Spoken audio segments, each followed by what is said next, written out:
If you've read the assigned chapter in the Fisher book and you've looked at the linked document on gods and goddesses, you have the background you need for this particular lecture.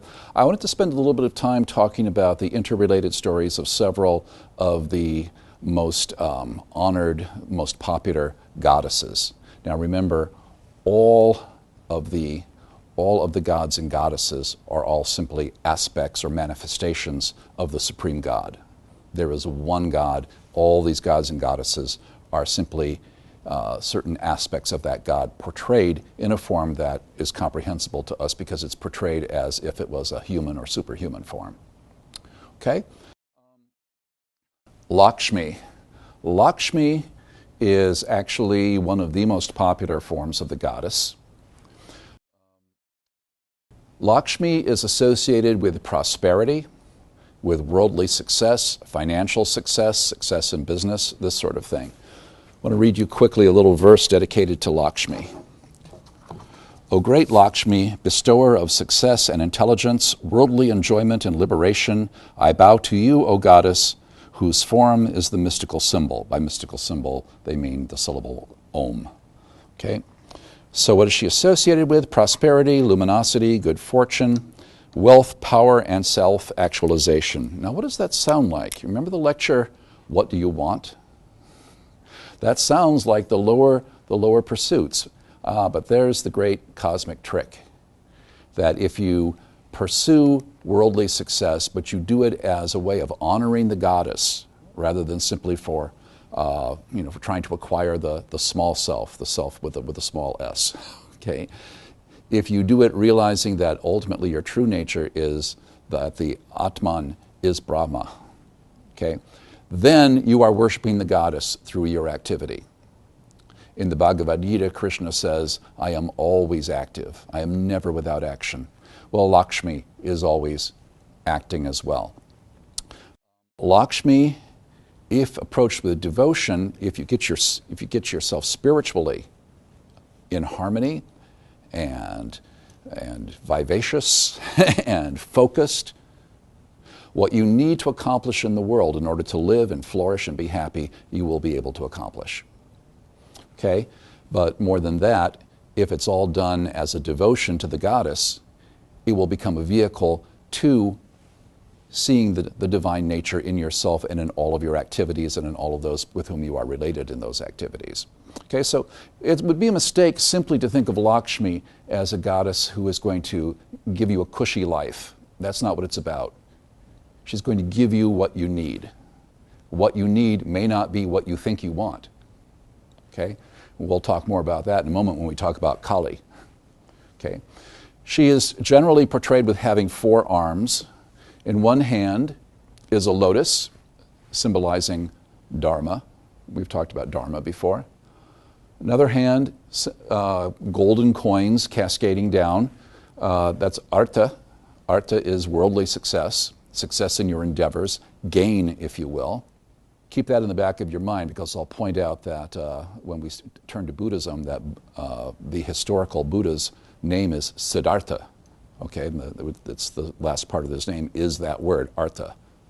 Kama, worldly pleasure. Remember, we've talked about how worldly pleasure can be if embraced with the proper attitude. If you don't get stuck and attached there, it can be a vehicle to understanding the divine.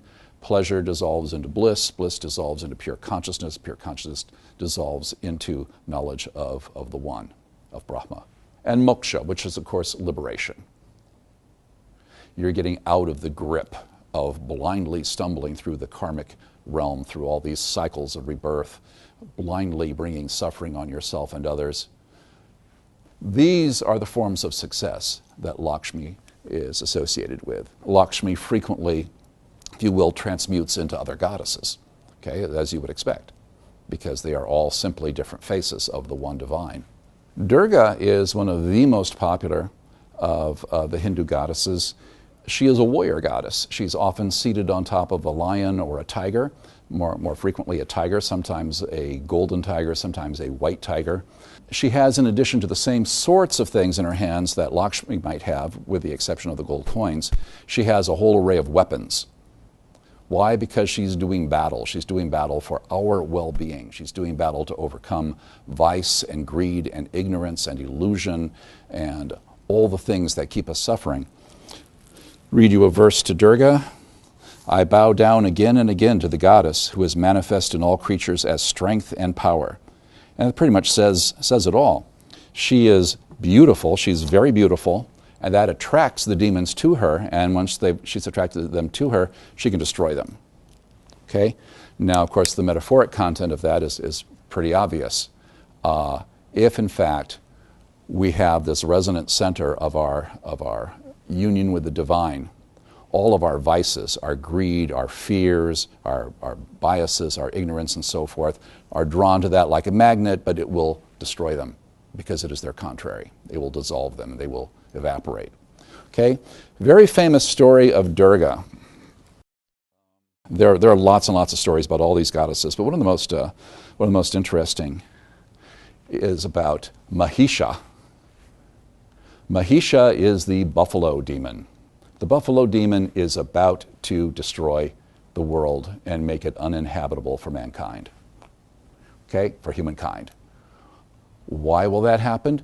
Well, interestingly enough, Mahisha receives his energy from Shiva, from one of the three aspects of Mahabrahma. There's Brahma, the creator, Vishnu, the sustainer, and Shiva, the destroyer.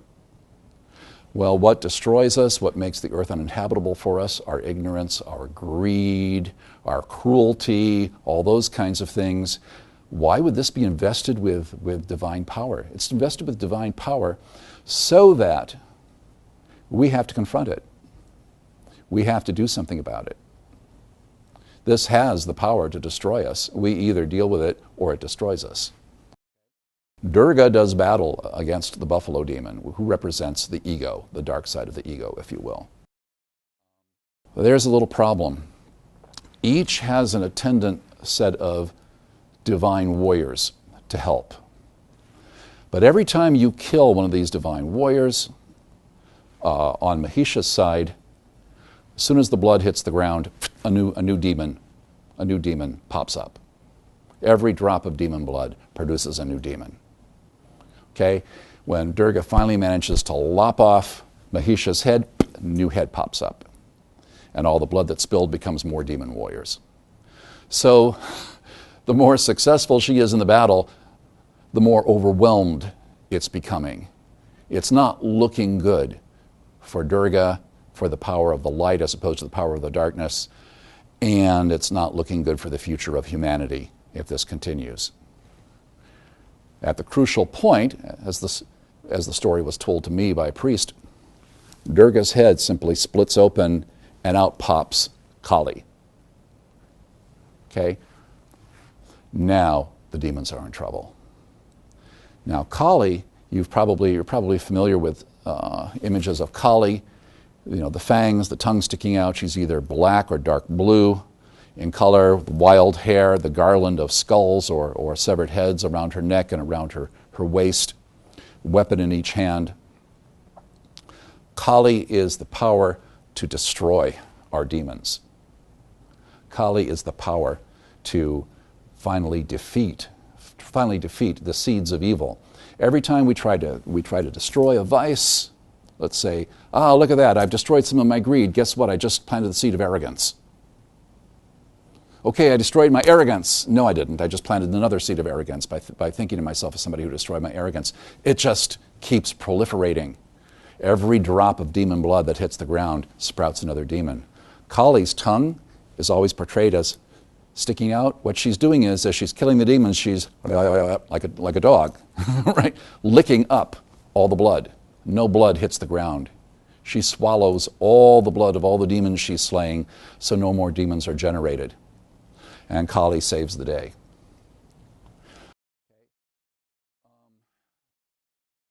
I have a friend who is a fully ordained priestess, was ordained in Nepal, of the goddess Kali. And she always says, why, if Kali is so fearsome, why would you worship Kali? It's very simple. Think about what would happen if you got between a mama bear and her cubs. Well, you're the cub, and Kali Ma, the great mother Kali, is the mama bear. Kali doesn't like people messing with her cubs. Okay, so she's she's fearsome, but she's a great protector. Now, you've encountered the word yuga in the Fisher book, this very long cycle of time. Each yuga is overseen by a particular deity and associated with a particular deity. We are living in the Kali Yuga, which is why everything seems so conflicted and everything seems to be so war of everybody against everybody at so many times. Now, there are two spins on that. People will say, well, we can't accomplish much good, we're in the Kali Yuga. And others will say, you know what, things are so bad because of the fruits of our disastrously ignorant karma. If we didn't have Kali here, fiercely protecting us, things would be even worse. And devotees of Kali would tend to see it that way.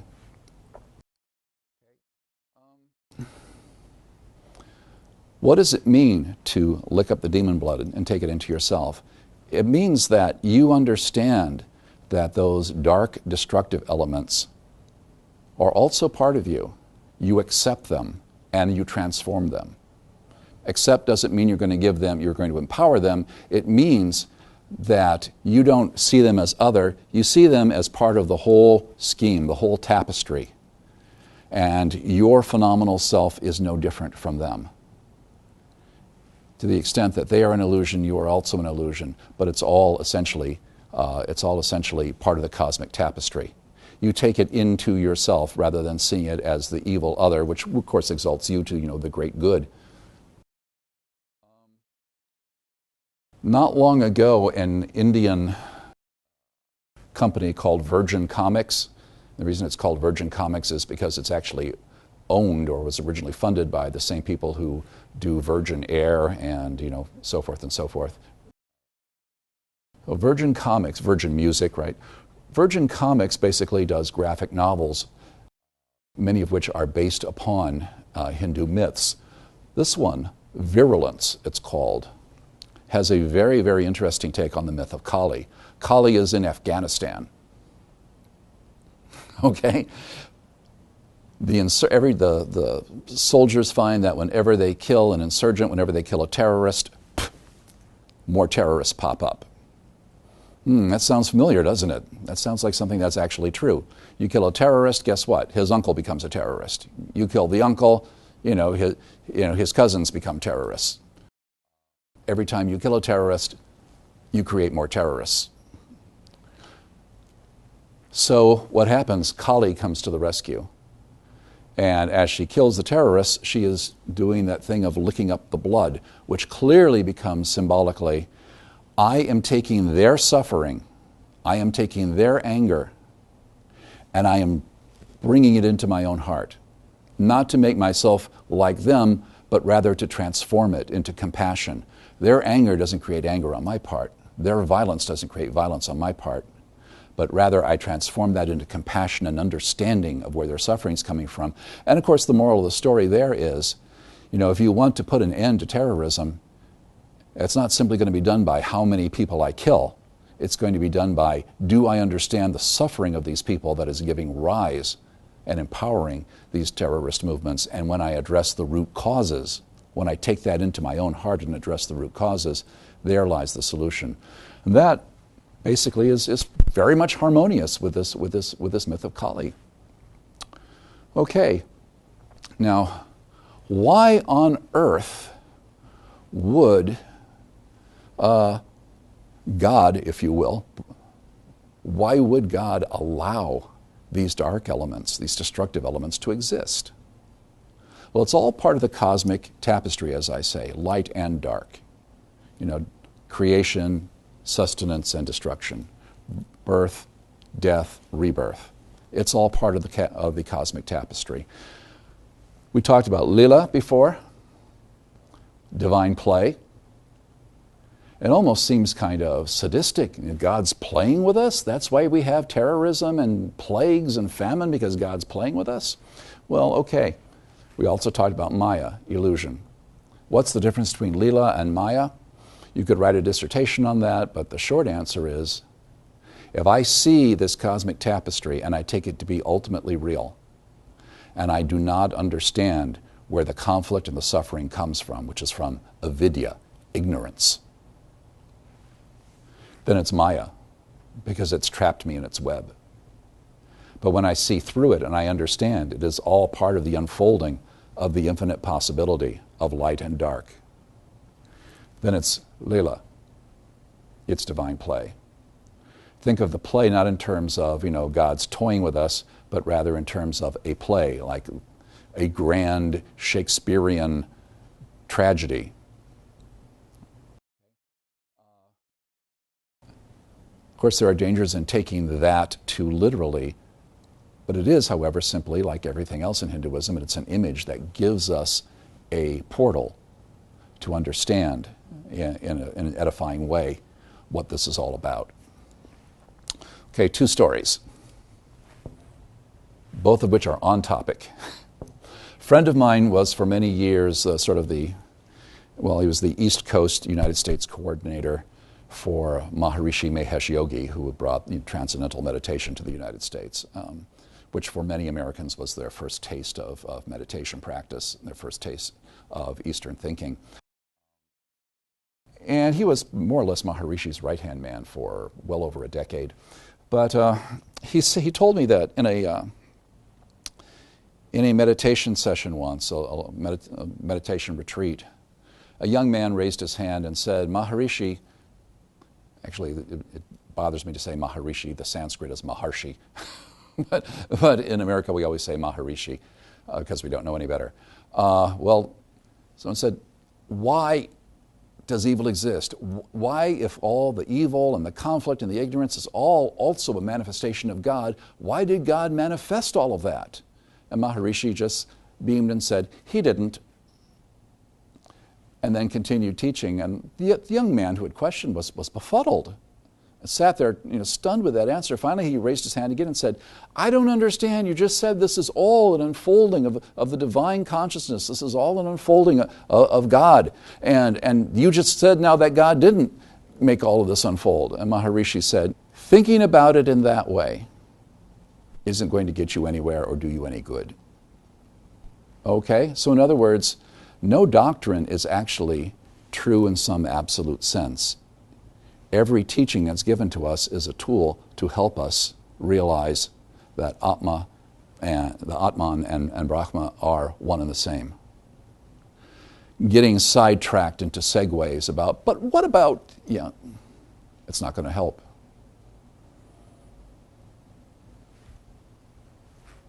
Okay? Have you ever known someone who, if you tell that person a joke, they start asking completely ridiculously unrelated questions about, the premise of the joke? And it's like, you are never going to see the humor, let alone be amused by it, if you insist on letting your mind run away like an untrained dog. Paramahansa Yogananda, another of the yogis who brought meditation practice to the West, used to say, if you call a dog and he doesn't come, he's not your dog. If you call your mind and you can't call your mind back, it's the same thing. An untrained mind is not really yours. Okay, so second story. This is a story that I have to preface with, I'm not making this up, okay, because my wife and I were talking about that the other night, and she said, I know you're not, when you tell a story that's really odd, I know you're not making it up, because if you were making it up, it would generally be much more interesting. So anyway, I'm not making this up. A friend of mine, as I mentioned, is a fully ordained priestess devoted to Kali, devoted to the practice of Kali Puja or worship of Kali. She trained in Nepal. She originally went to Nepal as an anthropologist to do field research. Her topic was, she was a feminist anthropologist, and her topic was matriarchal cultures.